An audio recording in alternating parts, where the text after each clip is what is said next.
Harry Potter series में सिर्फ magic नहीं है, गहरा अंधेरा भी है। Psychological trauma, death, torture, black magic, ये फ्रंट लाइन पर आमतौर पर नजर नहीं आए। इसे हमने हमेशा एक चिल्ड्रन सीरीज के तौर पर देखा है। बुक के हिसाब से हैरी पॉटर कितनी डार्क है और नई HBO सीरीज कितनी मैच्योर हो सकती है, इस वीडियो में हम यही बात करेंगे। जैसे डिमेंटर्स को डिप्रेशन के मेटाफर के तौर पर इस्तेमाल किया गया था, एक साइकोलॉजिकल हॉरर एलिमेंट। इस बारे में J.K. रोलिंग ने इंटरव्यूज में कई बार मेंशन किया है। उनकी नज़र में डिमेंटर डिप्रेशन थे। जब डिमेंटर्स आते हैं तो आपको अपनी सिर्फ बुरी बातें याद रहती हैं। दिमाग से हर अच्छी सोच, हर खुशी कहीं मिट जाती है और आपके साथ हुई हर बुरी चीज जहन पर हावी होने लगती है। ऐसा ही कुछ डिप्रेशन में भी होता है। वहीं हाफ ब्लड प्रिंस और उसके बाद वाली बुक्स और भी ज्यादा डार्क हैं। उनका टोन बहुत ग्लूमी है। जैसे 3 मेजर कैरेक्टर्स मारे जाते हैं, पॉलिटिकल ऑपरेशन दिखाया जाता है, वॉर ट्रॉमा, ये सब। किताबों में बहुत सारी पॉलिटिक्स भी है। अथॉरिटेरियनिज्म यानी death eaters is equal to fascists, bureaucracy जैसे ministry of magic, media manipulation दिखाया गया डेली प्रॉफिट अखबार के जरिए। वहीं रेशियल भेदभाव भी शामिल था। गेलर्ट ग्रिंडलवाल्ड का इंसानों को गुलाम बनाने का प्लान। किताबों में ऐसे हॉरक्रक्सेस हैं जिन्हें बनाने के लिए कत्ल किए गए। सो बुक्स का टोन यंग अडल्ट से अडल्ट तक जाता है। ये बच्चों की कहानी नहीं लगती। एक पूरी fantasy complex moral war drama में तब्दील हो जाती है। HBO अपनी मैच्योर स्टोरी टेलिंग के लिए जाना जाता है। जैसे game of thrones politics, sex, violence और पावर स्ट्रगल का बेंचमार्क बन गया। सक्सेशन शो साइकोलॉजिकल ड्रामा दिखाता है, फैमिली वॉर और मोरालिटी की बहस सामने रखता है। हैरी पॉटर सीरीज के जो शो रनर्स होंगे, डायरेक्टर होंगे, फ्रांचेस्का गार्डनर और मार्क मायलॉर्ड, उनका एक्सपीरियंस बताता है कि उन्हें डार्क स्टोरी लाइन्स और कैरेक्टर्स को हैंडल करने में महारत हासिल है। सो इसका असर हैरी पॉटर पर भी आ सकता है।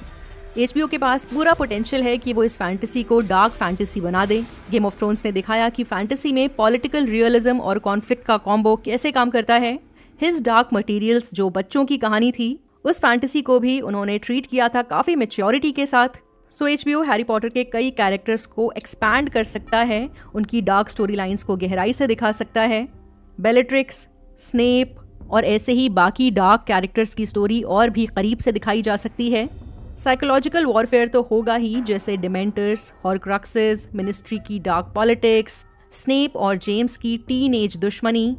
वायलेंस और हॉरर भी कई रूप में सामने आ सकता है, जैसे ऐसी कर्सेस जिन्हें माफ नहीं किया जा सकता, जो बैन है, क्रूशियाटस जिसके इस्तेमाल से सामने वाले को टॉर्चर किया जाता है, अवाडा कडावरा जिससे सामने वाला मर जाता है, वॉर सीन्स, डेथ के सीक्वेंसेस फुल स्क्रीन टाइम के साथ जब सामने आएंगे तो बहुत खतरनाक लगेंगे। हैरी पॉटर की किताबों में पॉलिटिक्स भी काफ़ी है, जैसे मिनिस्ट्री वर्सेस ऑर्डर यानी जादूगरों का वो ग्रुप जो मिनिस्ट्री के अगेंस्ट काम करता है। मीडिया प्रोपेगेंडा, किस तरह से मिनिस्ट्री अखबारों का इस्तेमाल करती है अपनी पॉलिटिक्स सामने रखने के लिए। इन सब एलिमेंट्स को HBO क्या अच्छे से दिखा पाएगा, इनका ट्रैक रिकॉर्ड तो यही कहता है। इसके अलावा टोन और विजुअल स्टाइल कैसा होगा। HBO ने गेम ऑफ थ्रोन्स के जरिए इतना तो साबित कर दिया है कि एक ही शो में अलग अलग टोन और एलिमेंट हो सकते हैं। जैसे a song of ice and fire की हर रियासत की अलग कलर ग्रेडिंग होती है। विंटरफेल आपको ग्लूमी लगता है, उदासीन लगता है। वहीं फ्री सिटीज में कलर है। डॉन की थीम किंग्स लैंडिंग से अलग लगती है। वहीं वॉल और बियॉन्ड द वॉल का फर्क भी साफ नजर आता है। सो HBO कैसी सिनेमेटोग्राफी करेगी, हॉगवर्ट्स के शैडो वाले halls, forbidden forests, night time duels, ऐसा लगता है जैसे विजुअल बिल्कुल गॉथिक फील देगा। मैजिकल सीन्स भी डार्क होंगे। गेम ऑफ थ्रोन्स जैसी वॉर सिनेमेटोग्राफी होगी। ऐसा लगता है डुअल्स को काफी करीब से दिखाया जाएगा। हॉगवर्ट्स का किला अपने आप में एक पूरी सिटी है। आखिरी किताब में होने वाली जंग के लिए ये परफेक्ट सेटिंग है। वैसे HBO रिस्क लेने में मास्टर है। गेम ऑफ थ्रोन्स में पॉलिटिकली इनकरेक्ट डायलॉग्स थे, खतरनाक वायलेंट सीन्स थे, पर हैरी पॉटर एक फैमिली IP है। सो HBO को बैलेंस रखना होगा। वैसे J.K. रोलिंग एग्जीक्यूटिव प्रोड्यूसर होंगी इस शो की। फैंस चाहेंगे कि ऑथेंटिसिटी बनी रहे।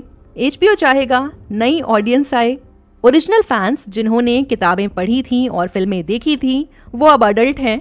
So complex arcs, dark story telling और इमोशनल डेप्थ देखी जा सकती है। मैच्योर सब्जेक्ट्स को एक्सप्लोर कर सकते हैं। हैरी पॉटर और उसके दोस्तों में PTSD, यानी ट्रॉमा के बाद जो साइकोलॉजिकल वॉर छिड़ती है, सेवेरस स्नेप का इनर कॉन्फ्लिक्ट, मिनिस्ट्री का इनजस्टिस, प्रोपेगेंडा, रेसिज्म, क्लासिज्म, ये सब कुछ नजर आएगा। रोमांस भी थोड़ा अलग हो सकता है, बच्चों वाला प्यार नहीं बल्कि मैच्योर रिलेशनशिप्स दिखाई जा सकती हैं। चो चैंग का दिल टूटना, जिनी का लंबे अरसे तक हैरी को लेकर एक तरफा प्यार, लैवेंडर की रॉन को लेकर मोहब्बत दर्दनाक तरीके से दिखाई जा सकती है। स्टोरी पेसिंग की अगर बात करें तो हर सीजन में एक किताब को कवर किया जा सकता है। ऐसे में ये पूरी सीरीज 8-9 साल तक तो चल ही सकती है, जैसे गेम ऑफ थ्रोन्स चला था।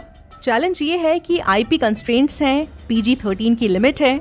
वार्नर ब्रदर्स कमर्शियल वैल्यू को बचाना चाहेंगे, ऐसे में फैमिली ऑडियंस जरूरी है। सो HBO स्टाइल डार्कनेस होने के बाद भी हो सकता है सब कुछ ऐसे ट्रीट किया जाए जिससे कोई भी खफा ना हो। वैसे आपका क्या ख्याल है, क्या HBO हैरी पॉटर को गेम ऑफ थ्रोन्स का विजर्ड वर्जन बना सकता है? कमेंट सेक्शन में बताइए कि आपको क्या लगता है। वीडियो पसंद आए तो लाइक करिए, चैनल को सब्सक्राइब नहीं किया है अभी तक तो कर लीजिए। फिर मिलते हैं, तब तक के लिए मिसचीफ मैनेज्ड। वॉचरोज को सपोर्ट करने के लिए आप डिस्क्रिप्शन में दिए गए लिंक को यूज करें। आप जब भी ऑनलाइन शॉपिंग करें मेरे दिए गए लिंक के जरिए शॉपिंग साइट पर जाएं। आपको ज्यादा कुछ नहीं करना, बस Amazon की वेबसाइट या ऐप को डायरेक्टली ना खोलें, मेरे दिए गए लिंक के जरिए ओपन करें। इस लिंक के थ्रू आप जब भी शॉपिंग करेंगे तो उससे मुझे कमीशन मिलेगा। आपके सपोर्ट से मैं अपने चैनल के लिए फुल टाइम काम कर सकूंगी और दूसरा काम नहीं करना पड़ेगा, जिसका मतलब ये हुआ ज्यादा वीडियोस।